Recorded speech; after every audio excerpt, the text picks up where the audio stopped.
nating tinatalakay dito sa Diyos at Bayan ang kahalagahan ng revival o ang matinding pagkilos ng banal na espiritu upang magbalik loob sa Diyos ang 8 pillars of society. Ang 8 pillars po ay yung 8 spheres of influence na humuhubog sa kasalukuyan at kinabukasan ng ating lipunan.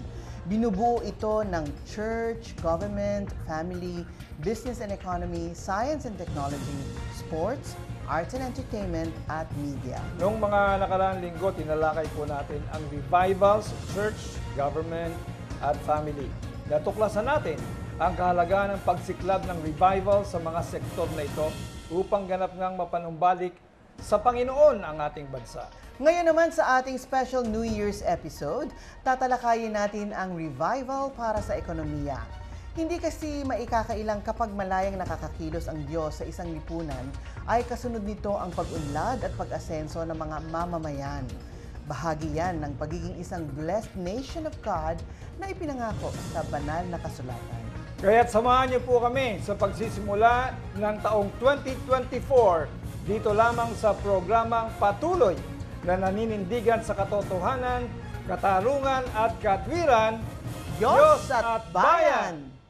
But nung kami po ay nag-rally na po behind Brother Eddie Villanueva, nag-iba po talaga yung yung sakop ng ating vision as an entrepreneur. Napakalaking halaga yung pananampalataya kasi ito yung parang backbone. Ito yung parang backbone ng pagpasok mo sa negosyo.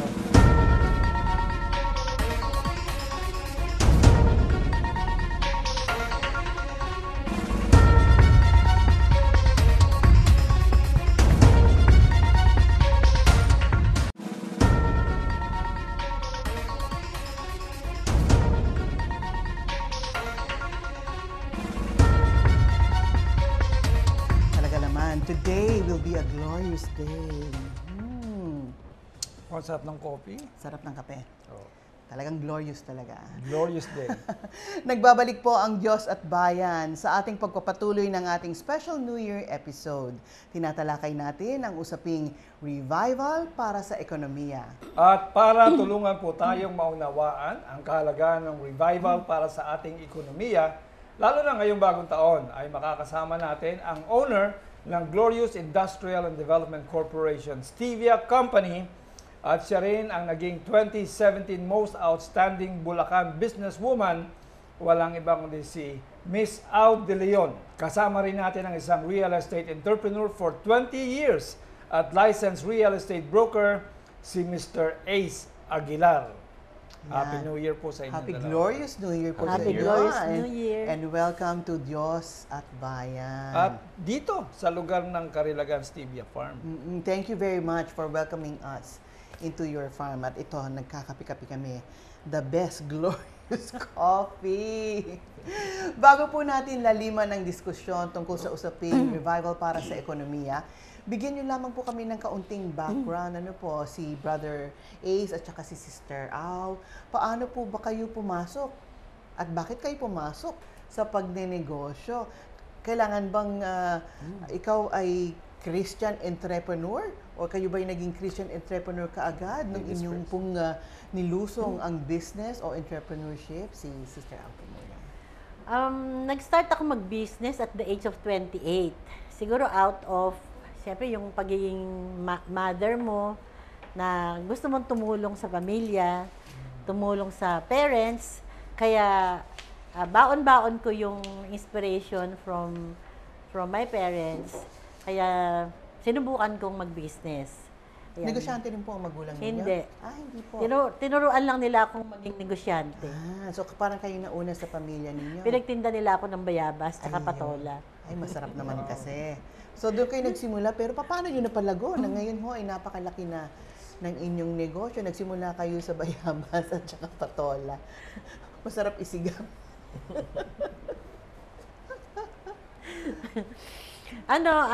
Marami kong pinagdaan ng negosyo.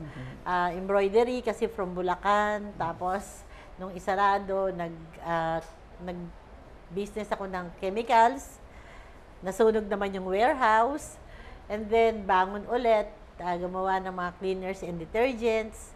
And then, um, nagkaroon din ng mga bulaluhan, mga ganyan, tapsilogan, ang dami. Hanggang dumating yung time na, parang naisip ko na, it's time na magkaroon ng produkto na about health. Kaya dito nagsimula yung stevia farming. Actually, ang stevia farming, ito yung kauna-unahan sa Pilipinas. Oh. Ayan. Papakipaliwanag nga po ninyo, ano po ba yung stevia? Kasi naririnig yan ng ating mga kababayan. Is it an alternative to sugar or to Yes, sweeten things? Ano po? Ang stevia, halaman siya. Nag-originate sa Paraguay. Sugar alternative siya. At the same time, ginagamit din for maraming ginagamit bilang tsaa. Talagang sugar substitute siya. Hanggang from farming, it took us 4 years para ma-adapt sa Philippine soil. And then, talagang yung courage, alam mo yung courage talaga, yung faith mo sa Lord na naka-assign sa akin tong stevia. So, magsasucceed to kahit anong mangyari. So, ayun na siya. Siya yung kauna-unahang stevia farm sa Pilipinas. At kauna-unahang stevia, ang Sweet and Fit stevia, ang kauna-unahang na-approve ng FDA. Ayan. Wow, congratulations po sa lakas ng loob. And I suppose hard work also. Ano Yes, po? yes. Kaya na-achieve ninyo yung success ng business po ninyo. Tatanungin namin kayo ulit tungkol sa inyong negosyo, pero siguro si Ace muna, ano, you are a broker, and did you start as one or it just developed in you? After college po, I read the book Rich Dad Poor Dad by Robert Kiyosaki. And it opened my sa possibility na pwede pong you can transition from poverty to prosperity and abundance by having your own business. No po, kaya po nung time po na yon, nag-start na po kaming mag-acquire ng mga foreclosed properties. Opo, at age 20 years ago po, 20 years ago. Wow. Yeah, so yun po. Yung example po niyan, yung tapat po ng UST. Meron po doon Brickley dorm, no po. Yun po ginawa po naming dorm po yan for meals, and it created cash flow. Then nagparento din po kami ng 56 row houses sa Batangas, Lipa, Batangas. No? So doon po ako nag-start. Yun ba talagang interest mo or kinailangan lamang dahil tawag ng panahon o dahil sa magulang? Ay, ano po, I'm a first generation entrepreneur po. Wow. And during that time, problema naman po kasi internet. So, ang sinasuggest po noon, have your internet business. Eh, wala po. Dial up po tayo eh. Na, so, sobrang bagal. So, ang options lang is real estate or mag-trade ka. Yeah, buy and sell. I chose real estate kasi mas, po yun dream ng bawat Pilipino, magkaroon ng bahay. At meron ka ng sariling bahay? Yes, opo. At nagpapalit-palit ka ng bahay siguro? Hindi Nagbabuy and sell ka ng bahay mo? Ngayon po, pinapractice ko po yung brokerage and tinutulungan ko po yung mga Filipinos, even here and abroad, doon sa mga mana po, mga mana. Wow, galing. Opo. Galing. Sana lahat ng kabataan ganyan, ano? Oo. Ang aga nag-start kahit si Sister Au, 28, maaga na rin nung nag-start. Saka nakita ko yan. Baka sakali. Hindi naman kaagad successful eh. May Opo. trial and error. Parang kumbaga sa Done. Oo, yung talagang kailangan mo yung tulong ni Lord. Basta ang alam niya, kailangan niyang magnegosyo. Ano yung negosyo?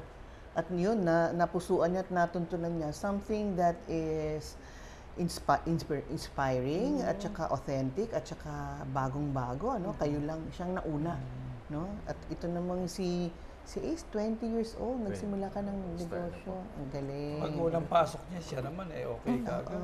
Diba? Yeah.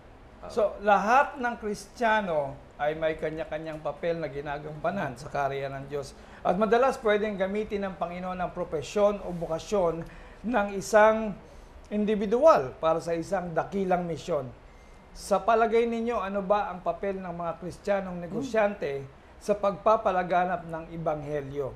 Paano ba pwedeng gamitin ng Diyos ang mga negosyante para magkaroon ng revival o matinding pagkilos at pagpapasigla ng banal na espiritu sa ekonomiya ng ating bansa? Unahin ko na siguro si Ace. Opo, Sir Alex, ganito po nangyari, no? If nung kalakasan po ng business, kasi po nagbi-build and sell na po ako after po nung buy and sell, buy and hold ng mga foreclosed properties, sabi ng Lord sa akin, build your own corporation, no? So nagtayo po ako ng business kasama sila Pastora, Cora Tabukal at ang aking wife ngayon. Nagtayo po kami and nag-build and sell po ako. And sobrang ganda po ng negosyo ng time na yon. Sa ministry, all out din po kami. All out po kami, sasakyan, yung funding sa ministry, no? So, dahil po doon, yung pong we were able to mobilize yung mga young adults noon kasi vice chairman po ako ng young adult ministry noon. And yun, punta kami ng Cebu, doon kami nagko-conference and umabot po hanggang Hong Kong. We were nagpa-fund po kami. So, wala pong problema sa ministry. Kasi nga po, tuloy-tuloy lang. No po. Even pastors, missionaries. No? So, malaya po tayong nakakapagbigay para po to fund their mission. Po. Ayan. Wow. Yung po time na yan. Mga 2007 up to 2013. Si Ninang Ao naman. Ang mga negosyante kasi maraming mga empleyado. So yung captured mo na yung manpower mo, yung empleyado mo. So from there, sa loob ka mag-start para obligado silang umattend. Obligado silang umattend kasi lagi ko sinasabi na para sa inyo to. Ayan. Kaya from there, ang daming mga nakakilala sa Lord. Di ba sabi sa Bible, pagka merong nakakilala sa Lord, i-save niya yung buong sambahayan. Kaya nangyari, pamilya yung na-save.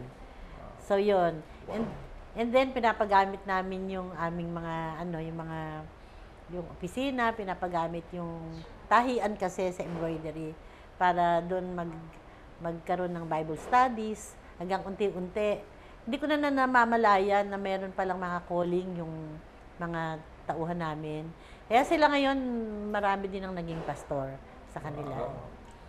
Wow, nagpatuloy. Yes, Kumbaga, yes. ang inyong sinimulan Yes. ay nagmumultiply na dun sa inyong mga kasama at maging sa kanilang pamilya at sa kanilang community Yes, na exactly. rin, no? Wow, and to think, ang nasa mindset mo noon ay just establish a business. Correct? Pero ultimately, ang purpose pala Yes. ng business mo ay ipalagana pa Yes, ang oo. ebanghelyo. Wow, ganyan sana ang mindset ng lahat ng negosyante. Siguro sobrang magiging blessed ang ating bansa. Pero gusto kong tanungin po sa inyo, nagkaroon ba kayo ng pagsubok or meron bang naging turning point sa inyong buhay at sa inyong negosyo kung saan first time ninyong na-realize ang mas malalim ninyong purpose o mission sa pagiging negosyante ninyo? Pakikwento naman po sa amin kung ano yon. Yeah, Miss Kata, noong 2004 when Brother Eddie ran for president, yun po yung time na mulat po yung mata ko doon sa situation ng bansa natin. Nag-iba po talaga yung sakop ng ating vision as an entrepreneur. Yun po. Wow, tinan mo ang vision niya is for national change, national development, di ba? Kaya naman in-entrust sa'yo ni God yung negosyo mo ngayon and pinaprosper ka. Si Manang Ao naman. Ako naman, merong nangyaring anomalya sa company way back 2011. So, parang gusto mo nang huminto. Pero that time doon lalong lumalim ang relationship ko kay Lord kasi na-realize ko na hindi ka sa tao aasa, sa Diyos ka aasa. Basta parang na-regain yung strength mo and then the rest is history na. Itong pinag-uusapan nating revival para sa ekonomiya ay kailangan ng bansa natin ngayon. Bagamat unti-unti na nga nakakabangon ang Pilipinas mula sa paglagapak ng ekonomiya natin nung panahon ng pandemya, marami pa rin ang nangangailangan ng economic revival. Base sa sarili ninyong karanasan, bilang Christian businessmen and women, makakatulong ba ang pananampalataya para iangat ang kabuhayan ng isang tao o pamilya? Sapat bang panghawakan ng mga kababayan natin ang pananampalataya sa Diyos upang umasenso tayo ngayong taong 2024? The Lord Jesus Christ is everything, ano po. And dahil we're celebrating the Bible month this January, napakalaki po ng contribution ng Word of God para sa bawat pamilya. Because ito po nagiging guide para yung mga tao po maging masinop sa pera, maging masipag, magtrabaho ng kakaiba, no po. At magiging ano po yan, magkakaroon po ng maraming good choices, decisions ang ating mga kababayan. Bagkus, yung pong kanilang hanap buhay ay gaganda. Babawasan ng bisyo, babawasan ang mga maling pagbili ng mga gamit, no po. Imbis na mag-show off, magiging masinop ka lang sa pera mo, no po. So, napakahalaga po ng pananampalataya sa Panginoon. Napakalaking halaga yung pananampalataya kasi ito yung parang backbone. Ito yung parang backbone ng pagpasok mo sa negosyo. Kasi yung tayo bilang Kristiyano, hindi tayo pwedeng suntok sa buwan. Although, may mga negosyanteng Kristiyano din na parang sumuntok sa buwan. Pero kung meron kang, sabi ko nga, backbone mo yung faith, syempre yung wisdom will follow, and then doon ka na unti-unting i-guide.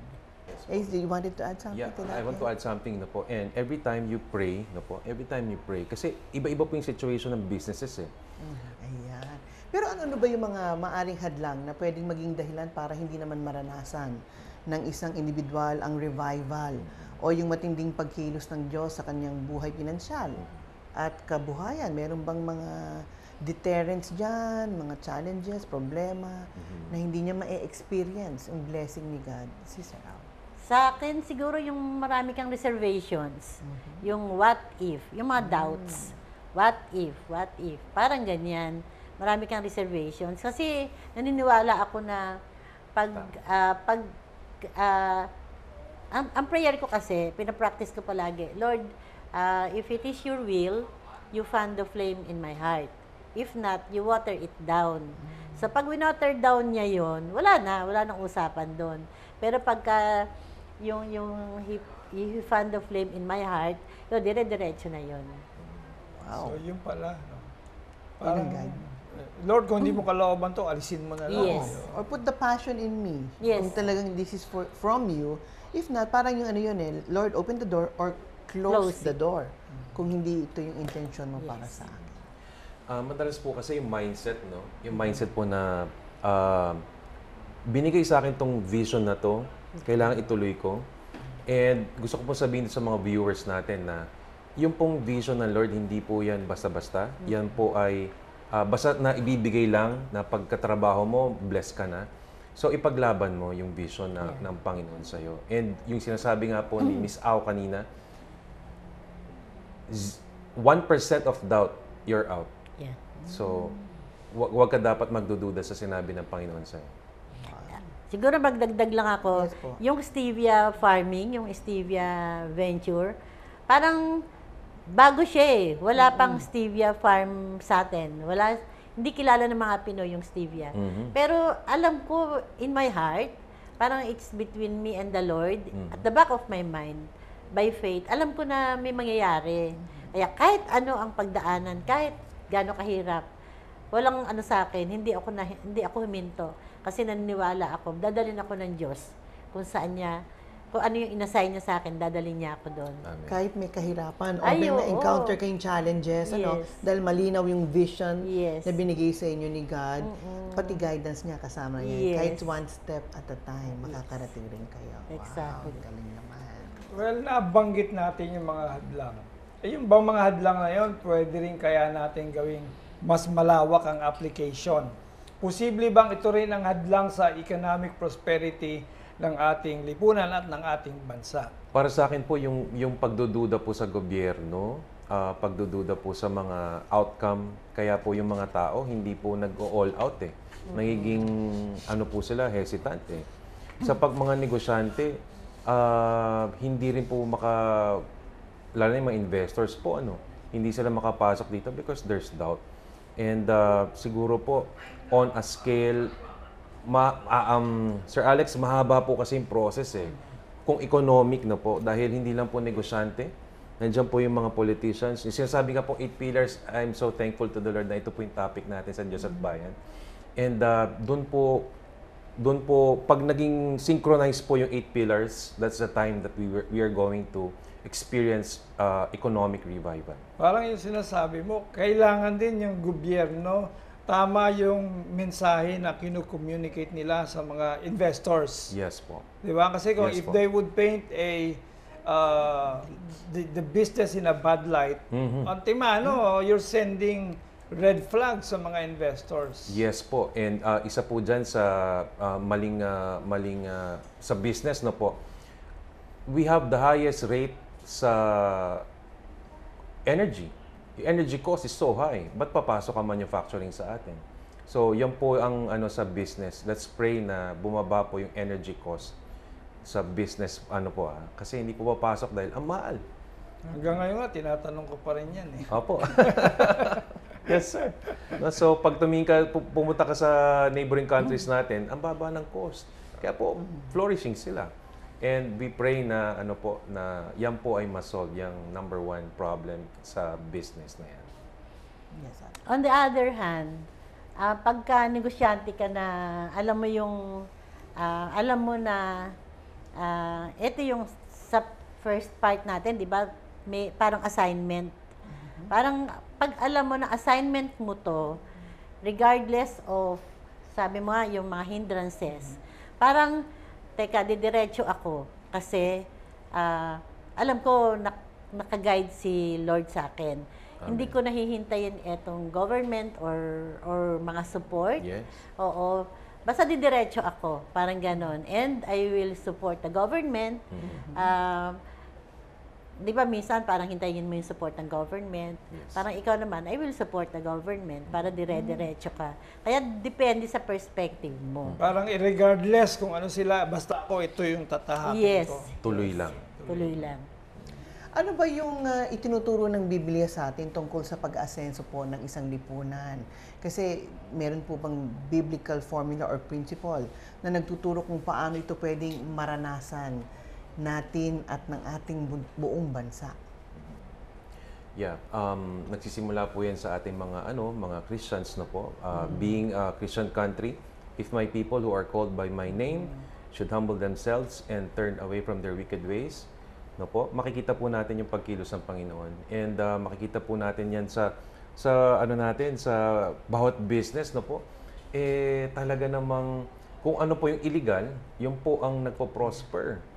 No po. At yan po yung ipanalangin po natin na yung gambling online na. No po. App lang siya. No po. At kaya yun po yung mga nagiging hindrance. Ang prayer ko lang po is that yung mga viewers po natin na makakarinig po nito is that maraming negosyo, matinong negosyo na pwedeng pasukin po, lumayo po tayo sa mga makakasama sa ating mga mamamayan. Yun po ang aking pamanhik sa lahat. Napaka-importante din ng marami ang mga Christian businessmen. Napaka-importante kasi yung na-encounter ng isa ay pag na-share mo, maraming mga help kang matututunan from them. Kaya siguro yung mga hindrances,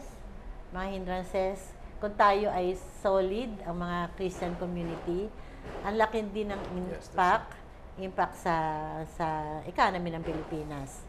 Kasi meron akong naririnig na merong mga, di ba dati yung mga associations na member ako ng ganito, member ako ng ganyan. Meron ngayong grupo na member ako ng ganito.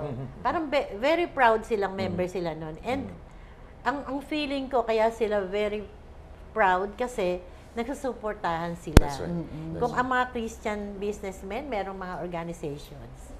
So, meron sa Visayas, sa Mindanao. So, parang simultaneous ang galaw. sana wag masyadong competitive, no? Kasi when you look at our businesses nga naman, kahit papaano, some of them actually could be complementary. Yes, Or yes. supplementary to the other businesses if you only try to work in synergy.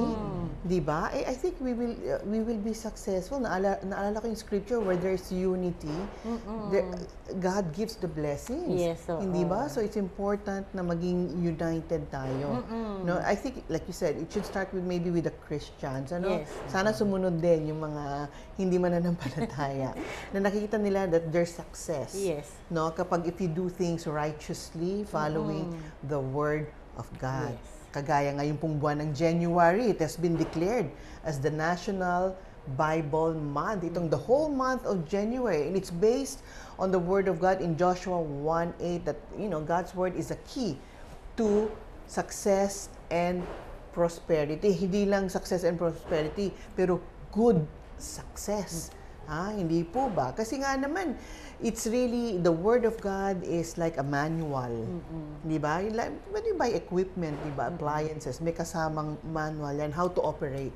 And the Bible tells us how we should live our lives, how we should operate our businesses.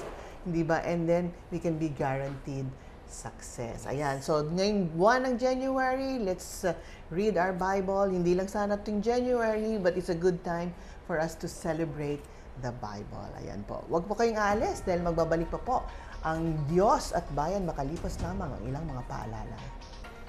Tayo po mga businessmen, kailangan po ang ating number one mission is to fund the pastors, missionaries, and youth movements. Napaka-importante ng values.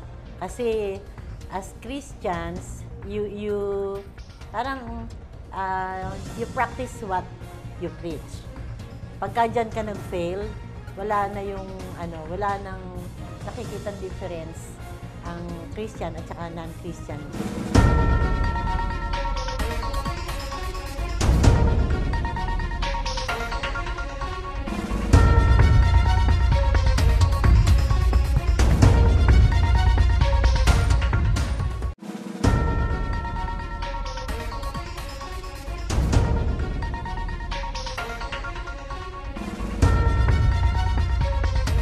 Nagbabalik ang Diyos at Bayan sa pagpapatuloy ng ating special New Year episode. Tinatalakay natin ang usaping revival para sa ekonomiya. At syempre kasama pa rin natin ang owner ng Glorious Industrial and Development Corporation, Stevia Company, and also the 2017 Most Outstanding Bulacan Businesswoman, Miss Au De Leon. At kasama rin natin ang isang real estate entrepreneur for 20 years at isang licensed real estate broker, si Ace Aguilar. Napakaganda po ng diskusyon natin kanina kasama si Ace at si Tita Au. At mas lumilinaw na nga sa ating mga manonood na ang moral uprightness sa harap ng Diyos ay maaring magdulot ng economic revival sa isang bansa. At malaki ang role ng Christian businessmen and entrepreneurs para maganap ito. Kung ako ay isang negosyanteng nagnanasang maglingkod sa Diyos, ano-ano kaya ang mga konkretong paraan para magamit ko ang negosyo ko bilang isang plataforma para sa pagpapalaganap at pagpapahayag ng kabutihan at pag-ibig ng Diyos sa ating kapwa?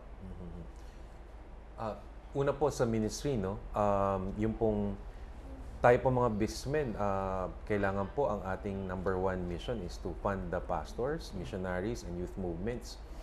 Yung pong kikitain natin ay talaga namang without a doubt, yung po talaga ang ang portion niya para doon po.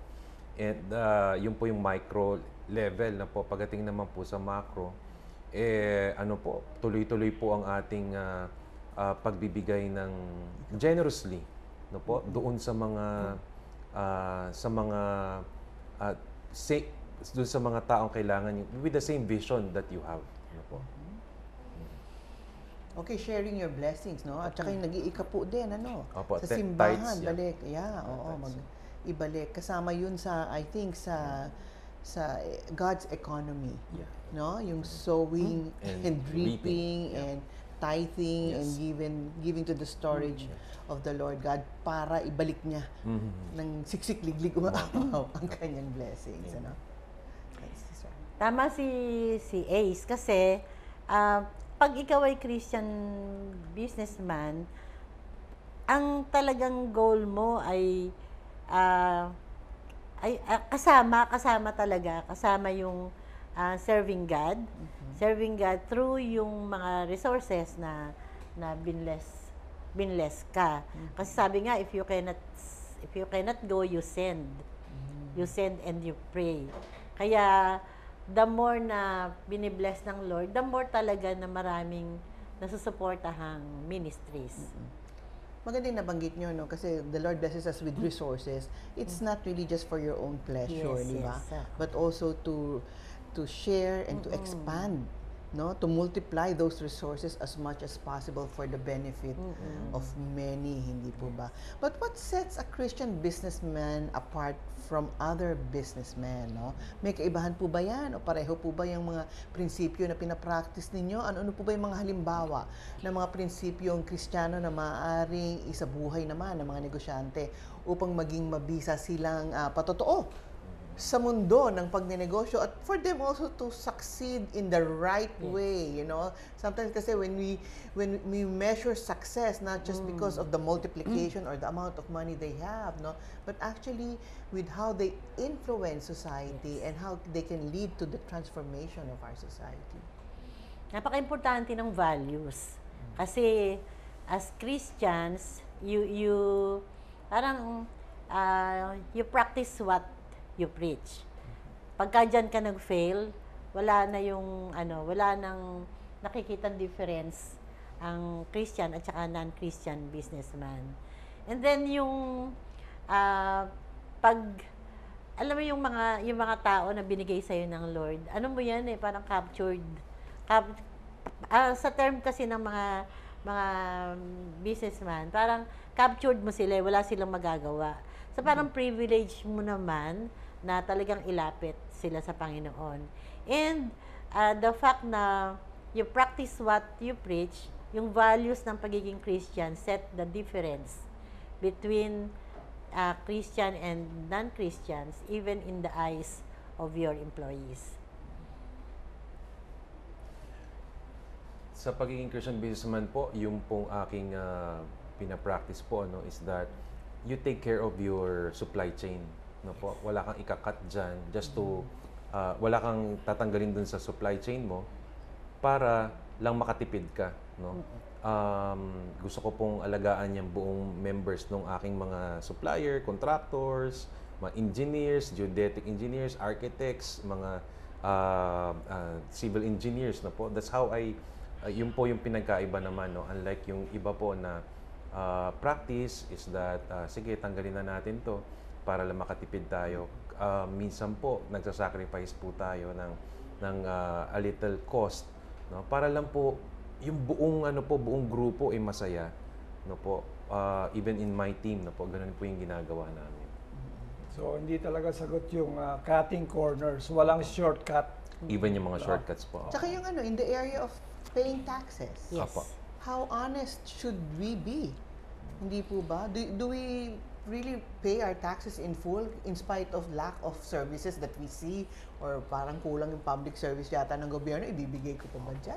Apo. Kailangan po talagang yan, it's mandatory, we need to comply, and may mga accountants po na Christian to help us, no po. And ang maganda po kasi sa business, even in the Philippines, no po, may mga allowable deductions po kasi, no. So para yun yung privilege mo for setting up a business, no. So yun po ang maganda. So allowable deductions and communication, travel, etc. Para hindi naman todo-todo ang Opo. mapupunta sa gobyerno ang Gobyerno, iyong pinaghirapan. Opo. Tsaka syempre, may sinasabi silang 2 books daw. Merong ibang yung totoo, iba yung pinipresent sa gobyerno. May mga opo. ganun daw Opo. sistema. 2 books na po. Sa akin naman po, in my industry, hindi po 2 books, double deed. Double deed of sale na po. So, we don't do that in my 20 years of practice na po. Isa lang po yung deed of sale. Kung ano po yun. Kasi kung ano po yung nagbayaran kayo, yun ang selling price, yun po declare natin. That's good. So, in my industry, yun po. That's what I do.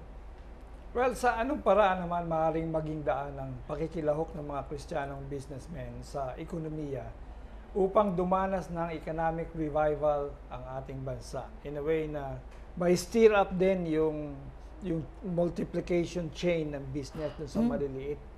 Para in a way, ito yung mag-spur up ng economic activity which would lead to a revival and of course for the glory of God. Sa akin po, no, being a small businessman na po, yung pong alagaan po natin yung supply chain natin dahil meron po mga nagsisimulang mga engineers. Sa akin po sa real estate, engineers, I have 3 lawyers in my team, no po. Sila din po nabibless eh. So kukuha ko ng mga clients from US, Canada, Australia, no po. Even dito mga families na nagsisettle ng kanilang mga mana estate, no. So lahat po sila nabibless, no po. So ang pamanhi ko po sa lahat ng mga negosyante, i-build nyo po yung team nyo, no po, para yung maliliit na mabibiyayaan, no po. So ganun po yun, and they're so happy dahil meron po akong napapagawa sa kanilang mga contracts, mga projects, and ganun po ang gawin natin in the next 5 to 10 years. And we will see yung pong unity. Katulad po nasasabi ni Miss Au, as a community, wag po tayong mahiyang magsama-sama. No po, tangkilikin ng services and products of each other. Sa amin naman, yung hanggang merong local produce ingredients, yun ang aming priority. Yun, kasi ang daming natutulungan, lalo na sa amin, nasa health products. So, yung mga farmers, iba-ibang mga harvest nila, yun ang prioridad namin. Pag wala na lang, tsaka kami nag-import. In that way, nakikita namin na maraming nakikinabang. Para siyang hindi nila napapansin, pero dahil sinusuportahan mo, so yung demand, yung laki ng demand, lumalaki din yung kanilang supply. Napakalawak pa rin po ng ating unemployment or underemployment rate. Malahil po, marami pong kabataan o young entrepreneurs or even those who are planning to shift careers late in their lives. Ang nagbabalak pong lumusong sa larangan ng pagnenegosyo ngayong darating, o ngayon pong 2024. Ano pong encouragement ang maibibigay ninyo sa kanila? Sa akin, siguro, syempre, number 1 talaga dyan as Christian, yung faith mo. And then, what is in your hand? What is in your heart? What is in your mind? From there, iikot na doon yung gusto mong gawin. Kasi ang passion kasi, yan yung nagiging, parang nagiging key para kahit ano man yung pagdaanan, dahil nandun yung passion mo, ay kaya mo siyang salubungin, kaya mo siyang pagtagumpayan. And napaka-importante yung family support, yung mentor, kailangan may mga mentor ka, yung attend seminars and trainings, lalo ngayon napaka-accessible na yung mga dati na hindi namin na-access. Kaya easier ngayon. Ang importante lang, kung kami noon ay nagtiyaga, noon sipag, tiyaga, diskarte, ngayon yung patience, kasi iba yung generation. Ngayon. Tama. Parang medyo mainipin.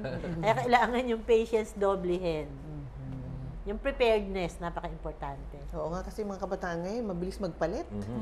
Na, paalis-alis, palipat-lipat. So, kailangan they really have to find something that they're passionate about and they're good at. Yes. And then pagtiyagaan nila yun. Kagaya ni Tita Auti naman, from guava and patola to stevia and karilagan. Stevia farm. Si Ace naman. Opo, at ako po masasabi ko, stick to God's vision.